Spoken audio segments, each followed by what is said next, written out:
माझं नाव शिल्पा विनायक पळसकर. मी बोईसरला राहते. मी पार्लरमध्ये पाय स्लिप होऊन पडली. त्याच्यानंतर मला बोईसरच्या रिलीफ हॉस्पिटलमध्ये नेण्यात आले. तिकडे एक्स-रे काढल्यावरती माझ्या पाय पाय फ्रॅक्चर असल्याचे कळले आणि डॉक्टरांनी सर्जरी करावी लागेल असं सांगितलं. मग तिकडून मला पालघरच्या रिलीफ हॉस्पिटलमध्ये पाठवले.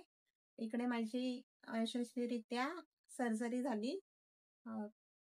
आणि इथले डॉक्टर, स्टाफ, मावश्या सगळेच खूप छान आहेत. त्यांनी सगळ्यांनी खूप चांगली काळजी घेतली.